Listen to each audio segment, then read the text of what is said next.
I'm really good. I'm extremely grateful. And I just feel very like, and maybe because it's Ramadan, this entire like holy season, end of Lent, beginning of Ramadan thing, but I just feel very like clean, clear-minded, focused. All right, that's good. It's a good Yeah. answer. I'm happy you're in a good headspace. So let's. Hold on. How are you? I'm. I'm about to say, I know a lot of people don't ask the Yeah, interview questions, but like, how are you actually? I am good for the most part. I cannot complain. Life is lifing, but what to Hmm. do? Just gotta go with the flow. So tell me more about your character, PG, and praise this. He's pastor. Yeah. But tell me more about this role. Like, what about this role really stood out to you that made you want to take it on?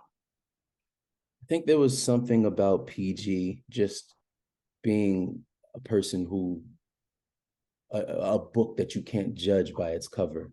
Hmm. I think that those characters always just gravitate to me. You think about any of the roles that I've done, you look at Michael from The Wire on frontward looking, he's just a very quiet kid, kind of to himself, takes care of his brother, but you don't understand all of the things that have happened that got him to this place. Hmm. You look at DV on The Breaks, you see this young, energetic guy who wants to DJ and create the best music in the world, and you start to slowly get into understanding why he loves music the way that he does, where it comes to how it connects with his dad. I think there's just an attraction, just being, especially being a kid from the projects, being a kid from the hood, and understanding what faith does to somebody, understanding that faith can elevate you out of any circumstance. To see and be able to play a character like that, who faith has elevated him out of his circumstance, it was amazing. It was fun. Well, I mean, you're obviously spiritual, but are you religious or? I am. I would say I'm religious. I definitely believe in God. I believe Jesus is my Lord and Savior. I also believe in the understanding of other religions as it may, but you know, So you grew up in the church? didn't necessarily grow up in the church. Oh, Can't okay. lie. I cannot say that. My grandmother, I have a weird kind of upbringing with the church. My grandmother was growing up on Staten Island. My grandmother was like semi-famous, the Kwanzaa lady. Like, she would go literally from churches to schools everywhere to teach them about Kwanzaa, especially because there's no denomination connected to it. Mhm. Anybody can do Kwanzaa. Yeah. So we would go to church, from church to church to church to church, different churches, different denominations. I would get a chance to see different choirs, Catholic, the different denominations in Christianity. Like, I would see all of this all the time because I was the little drummer for her. So I would have to be there and Yeah. enjoy.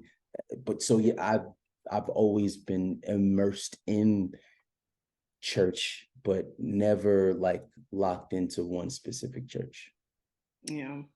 What was your, I mean, I guess, what was your favorite part about, just that whole experience with your grandmother and, growing up? Besides spending time with my grandmother, which was always fun, she kept the snacks. um, it was starting to, I think, at a very young age, starting to understand what faith is, um, understanding what believing actually looks like and feels like, and really starting to identify why people believe, or why people have the faith that they have, or why we pray to God or whoever you pray to, whatever higher source you pray to. Understanding, just starting to understand or have a better understanding of things that even as a kid I questioned. So that was, for me, being around all of those churches, being around, moving around with my grandmother the way that we did, I think that was the one thing that pulled me closer to the church at that time. Well, I'm assuming that you used some of those experiences while playing this role or playing a pastor.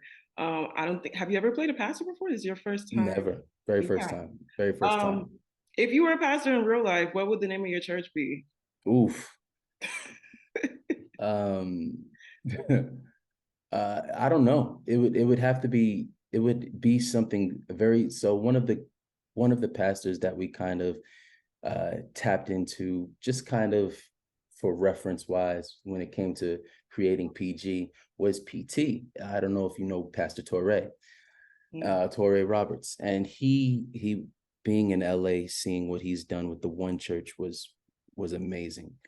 So it would be something very simple like that, just one church. We don't need a bunch of churches. It's not Yeah. about this is one church for all of us, for everybody. Just that name, that's something that simple to and just to have everybody understand where you can come and congregate and praise and have faith and believe. Yeah. One church. Okay. Well, PG is in the film, he's kind of considered as like a hood pastor, Mm-hmm. like a newly, reformed Christian who left his old life behind and has now found God. He has like neck tattoos, and he's not like your conventional pastor. He doesn't look like your typical everyday pastor. Mm-hmm. Was there, I mean, because of that, he's often like put into boxes when he meets people. Obviously, they judge him off of his appearance. Was there ever a point in your career where you felt like you were being pushed into a box, or like, or I know you make music. Like, was there ever a time where you were told that this is the kind of sound that you should be going for? This is the Oh kind yeah. of you should be going Several, for. listen, Yeah. several times. There's a bunch of different times in my career, just in my life, that people see that you're affluent or really good at one thing, and they think that's all you should do or all that you can do. Mhm. And it's, for me at least, it's very much the opposite. I Throughout my entire career, I try very, very hard to diversify as much as I possibly can, just so that you can see the spectrum of creativity that lives within me. Mhm. When I first finished The Wire, everybody, all of the roles that were coming in were young street kids, hood kids, et cetera, et cetera. And I decided to pivot and do 90210. Even with the music, with the first album, with New York, a love story, everybody was very specific, like, oh, you're 90s kid. They wanted to see me with the asymmetric haircuts and all of that stuff. And I mind you, that's the music I grew up on. I love it to this day, but I don't base, and it's funny because I guess it's just perspective, of course. Artists given to people for them to have their own perspectives on it. But me making New York a love story wasn't me trying to make a 90s project. Me making New York a love story was me trying to make music for New York. There was nothing at the time that I was listening to that felt or sounded like what I know New York to feel and sound like. Mhm. So I decided to do the same thing with After Hours. I just made what New York feels like at night, but it was so left of what I guess everybody was expecting. Mhm. It was just different. I made real dope, sensual, good feeling R&B. It was just a different vibe than what everybody was expecting. So yeah, throughout my entire career, Mhm. often people try to put you in a box when they think that this is all that you do. Yeah. Yeah, I definitely understand that. And you're right about the sound of hip hop in New York. It has changed a lot since the 90s. I mean, I was born in 96, but from what I can remember, Mm-hmm. the sound of New York now is it's very different from what it was back then. So I definitely understand wanting to like overcome that and kind of establish your own identity and your own sound and just do what you want. So I definitely commend that. it seemed like you and the cast had like a pretty good relationship. Everyone seemed to be, it seemed to be like one big family. I know there was a point in time where it was Drewski's birthday while you guys were filming, so you like Mhm. celebrated his birthday. You got him a cake and everything. What did you enjoy most about working with this cast? Man, I think just the camaraderie. You see Mhm, I know I've been on a bunch of different sets and seen different, I guess, egos interact, but this one just felt very egoless. It felt very much like everybody was here to have fun. Everybody was here for the same reasons. It just felt good, man. And the music, of course. Again, if you haven't seen it, for mhm. anybody watching this, wait till you hear the music. It's Yeah, ridiculous. it is. So just being on set and hearing these songs, or hearing them just play around and singing these songs, or watching them do the choreography or anything, it was that, man, that was fantastic. That was the best part. Yeah. I mean, it sounds like you were inspired. Can we expect a gospel project soon? Oh man, I don't know about a gospel project, Yeah. but there's, I think you pull you from every single role that you do, no matter what. There's always a little bit that just stays with you, and with PG, I think there is a little bit of that that's going to stay with me, and you'll feel it and see it through whatever music or film or anything that I decide to touch. Mhm. So who knows? It may be like a Destiny's Child record where at the end of the entire album you get that one gospel record and it just Yeah. hits. Like a So we'll bonus see. track. Yeah. Yeah. Was there ever a point where when you first started filming and you were like reading the script and you were like, okay, like this role is for me. Like this is what I'm supposed to be doing. Yeah. Yeah. As soon as they sent me as soon as they sent me the script and they were telling me what the character is like and what they wanted, reading it, I can automatically see myself in it. Hmm. And I started trying to figure out, okay, he's a hood pastor. What do I want him to look like? They were like, he has neck tattoos. I'm trying to figure out, like, what is that? How does that look? What does that feel like? What kind of tattoos? All of that stuff.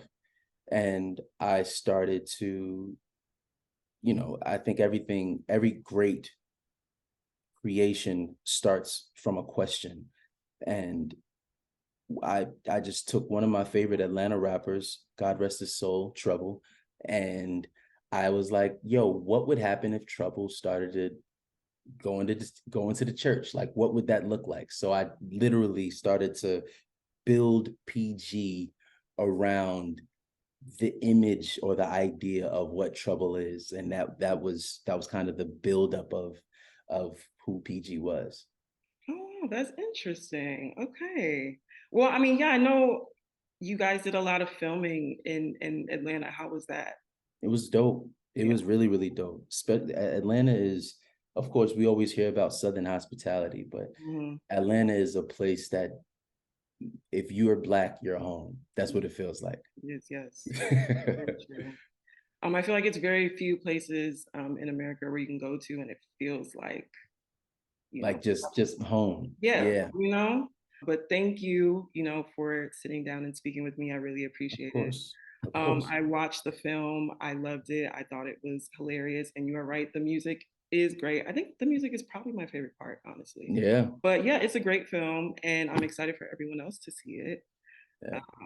So thank you. Thank you. All right. Have a All right. good one. You Bye. too. Peace.